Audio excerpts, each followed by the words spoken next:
Hello.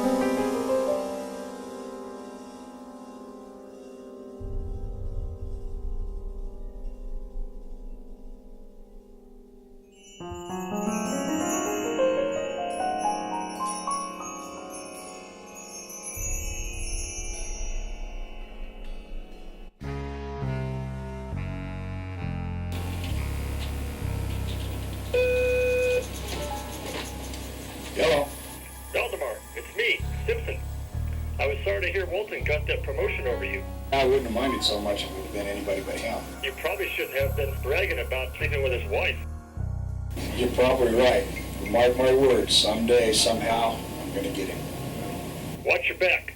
Talk to you later. Bye-bye.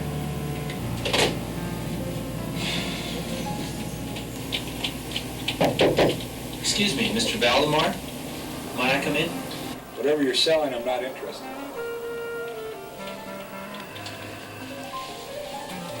Mr. Valdemar, I believe that what I have to say is well worth the few moments of your time it will take to say it. The Society for Positive Accomplishments, Dr. Walter Tarpley, Director. I'm really not interested in any empowerment seminars, Mr. Tarpley. Now, if you please excuse me, I have work to do. Our society does deal in empowerment, Mr. Valdemar, but I believe that what we offer is unique and far more valuable than what you'll find elsewhere. What might that be? Put simply, the power to eliminate anyone who stands in your way. So you're a hitman. In a manner of speaking, yes. But let me assure you, there's absolutely nothing illegal about our methods. If I could have a few moments to explain the history, techniques, and goals of our organizations, I think you'd understand us better. Well, I guess it wouldn't hurt to listen. Go ahead. As you can see from my card, I'm a psychologist, specializing in anthropological psychology. As a graduate student, my thesis was on the practices and rituals of certain primitive cultures, specifically those related to voodoo. You're probably familiar with voodoo only through films and television, but let me assure you, real voodoo is much more frightening and surprisingly effective. So effective, in fact, I came to believe that these techniques could be adapted to our modern society and still work. I don't have a lot of time to listen to this supernatural nonsense. Not supernatural, psychological, and definitely not nonsense.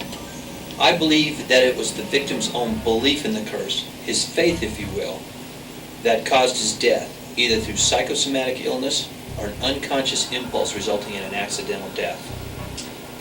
Your theory sounds logical, but you're not dealing with a bunch of ignorant savages. Superstition doesn't have a hold on us like it does them. Oh, doesn't it? How many times have you been in a restaurant and seen someone throw a pinch of salt over their shoulder after knocking over the shaker? Or knocking on wood for good luck? No, Mr. Valdemar, superstition is alive and well, even in our society. Granted, but we both know that any theory is worthless without being put into practice. Do you recognize the woman in that picture? I think so. Isn't she the one who set the house on fire with her 2 little kids inside? Correct. She was released on a technicality, only to die 3 months later. That was 5 years ago. So One thing I need to explain is that the power of voodoo can be as dangerous for the wielder as it can be for the person being cursed. He must have absolute faith that the person he is cursing deserves to die. Mr. Valdemar, I'm the father of 3 boys. There was no doubt in my mind that this woman deserved to die. That is why I chose her for my first subject. I went to her, told her that my every thought was being directed toward her eventual destruction. She laughed, but there was no mistaking the fear in her eyes. She was dead within weeks. but what does that prove? It's obvious she's mentally imbalanced. It doesn't mean that any rational individual succumb to your techniques. Correct again, but it was enough to convince me that the idea warranted further study. It's also why I recruited several like-minded individuals to assist me in my efforts. Why? If I were to encounter a victim of strong will, chances are he would be able to ward off the willpower of a single man. But 4 men, all possessed of a strong will, his chances would be considerably lessened. So what happened?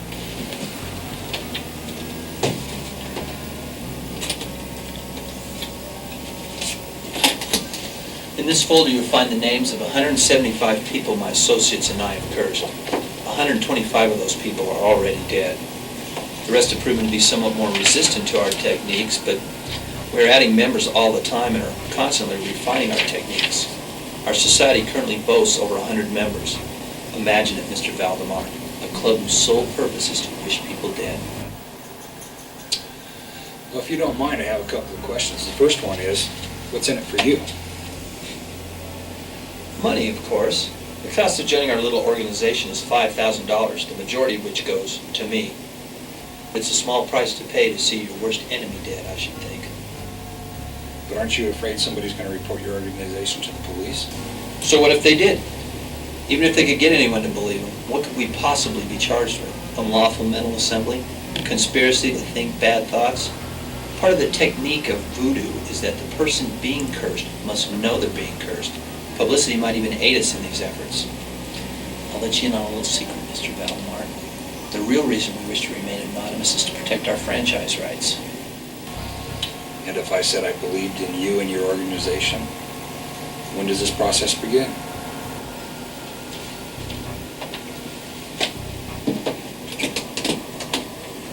The process already has started, Mr. Valdemar.